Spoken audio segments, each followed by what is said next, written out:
اللہ رب العزت فرمانے نے وَسَيُجَنَّبُهَا الْأَتْقَى الَّذِي يُؤْتِي مَالَهُ يَتَزَكَّى وَمَا لِأَحَدٍ عِندَهُ مِن نِّعْمَةٍ تُجْزَى إِلَّا ابْتِغَاءَ وَجْهِ رَبِّهِ الْأَعْلَىٰ وَلَسَوْفَ يَرْضَىٰ۔ مالک کائنات فرماتے نے کہ بھئی سب تو زیادہ جڑا پرہیزگار بندہ ہے انہوں جہنم تو دور رکھا جاوے گا، کافی دور، کوسوں دور رکھا جاوے گا۔ فرماندے نے الذی یؤتی مالہ یتزکا، یہ وہ شخص ہے جڑا اپنا مال دیندا ہے کس واسطے؟ یتزکا، تاکہ وہ صاف ستھرا ہو جاوے۔ وما لأحد عنده من نعمت تجزا، اس دے اوتے کسی دا احسان نہیں ہے،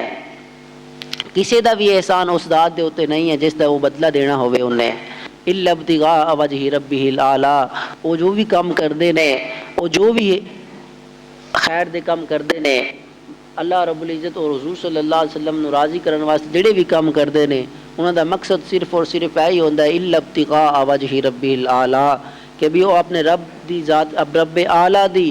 رضا دے خواہش مند ہوندے نے، رضا دے طالب ہوندے نے۔ والا سوف یرضا، بے شک اللہ رب العزت انہاں نو ان قریب راضی کر دے گا۔ اے آیت پاک نے مفسرین دا اس دے اوتے اجماع ہے کہ بھی جڑی آیت پاک نے سیدنا صدیق اکبر رضی اللہ تعالیٰ عنہ دے متعلق اللہ رب العزت نے نازل کیتیاں نے کہ حضور سیدنا صدیق اکبر رضی اللہ تعالیٰ عنہ دی ذات پاک بے مثل و بے مثال ذات پاک ہے کہ آقا دو جہاں صلی اللہ علیہ وآلہ وسلم دی ذات پاک تے انہوں نے اتنا مال خرچ کیتا، اتنا مال خرچ کیتا کہ ایک دنیا میں کسی دی نظیر اور مثال نہیں ملتی۔ تے اللہ رب العزت فرماندے نے کہ انہاں دا احسان کسی دے اوتے نہیں ہے۔ تے صلی اللہ علیہ وآلہ وسلم نے فرمایا کہ بھئی جڑا یہ بدلہ ہے سیدنا صدیق اکبر دے احسان دا، جڑا مال میرے تے خرچ کیتا ہے، اس دے بدلہ صرف اور صرف اللہ رب العزت دی ذات پاک قیامت والے دن چکاوے گی۔ ایک دن سیدنا صدیق اکبر رضی اللہ تعالیٰ عنہ حضور صلی اللہ علیہ وآلہ وسلم دی بارگاہ دے اندر حاضر خدمت سن۔ آپ نے ٹاٹ دا ایک لباس پہنا ہویا سی، چمڑے دا ایک لباس سی، ٹاٹ دا پرانا لباس سی، اور اس نو پیمد کیتا ہویا سی کنڈیاں نال۔ سیدنا صدیق اکبر رضی اللہ تعالیٰ عنہ دی یہ حالت ویکھی جس وقت تو حضور صلی اللہ علیہ وسلم دی بارگاہ جبریل امین حاضر ہوئے،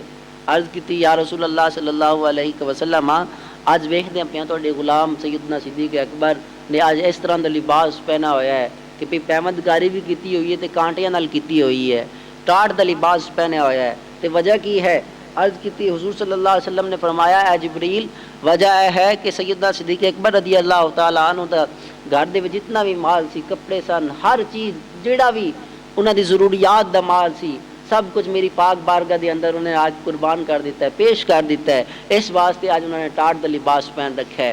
پھر سیدنا جبریل علیہ السلام نے عرض کی یا رسول اللہ صلی اللہ علیہ وسلم اللہ رب العزت تہاڈی ذات پاک تے سلام پیش کر دینے، اور تسی سیدنا صدیق اکبر رضی اللہ تعالیٰ عنہ تو پوچھو کہ وہ اللہ رب العزت دی ذات پاک تے راضی بھی ہے کہ نہیں راضی اس حال میں، کیونکہ ایک بندہ اپنا سارا کچھ قربان کر دے، اپنی بیوی بچیاں دا خیال نہ رکھے کہ بھئی وہ بھی ہے نے، لیکن سارا اللہ علیہ وسلم دی بارگاہ جا کے پیش کر دے من، پھر ٹاٹ دا لباس خود پہن لمن، تے اللہ رب العزت نے جبریل علیہ السلام کے ذریعے پوچھا کہ بھی پوچھو حضور صلی اللہ علیہ وسلم تسی انہاں نو آکھو کہ بھی تسی اپنے مالک کائنات تے راضی بھی ہو کہ نہیں راضی؟ حضور صلی اللہ علیہ وسلم نے فرمایا اے صدیق اللہ رب العزت فرماندے نے کہ تو میرے نال راضی بھی ہے کہ نہیں راضی؟ تو صدیق اکبر رضی اللہ تعالیٰ عنہ نے با ادب عرض کی تھی یا رسول اللہ صلی اللہ علیہ وسلم اس غلام دی کی مجال ہے کہ اس آقا نال ناراض ہو جاوے؟ میں تو ہر وقت ہر حال وچ جڑا مالک کائنات میرے تے حال رکھے، حالت جڑی بھی رکھے، میں اس دے وچ اپنے مالک کائنات نال راضی ہاں۔ پھر سیدنا جبریل عرض کرتے ہیں یا رسول اللہ آج جڑی سیدنا صدیق اکبر نے اپنی یہ صورت بنائی ہوئی ہے، اپنے جسم دے اوتے لباس پہنا ہویا ہے، ذرا آسمانہ دے ول ویکھو۔ حضور صلی اللہ علیہ وسلم نے آسمانہ دے ول ویکھیا تے سارے فرشتیاں نے سنت صدیقی تے عمل کیتا ہویا سی کہ بھی ٹاٹ دا لباس پہنا ہویا اور پیمدگاری کانٹے نال کیتی ہوئی۔ شان ہے انہاں غلاماں دی کہ بھئی وہ غلام جڑے اللہ رب العزت نو بھی راضی رکھتے ہیں، حضور نو بھی راضی رکھتے ہیں، پھر مالک کائنات بھی انہاں دی رضا چاہندا ہے۔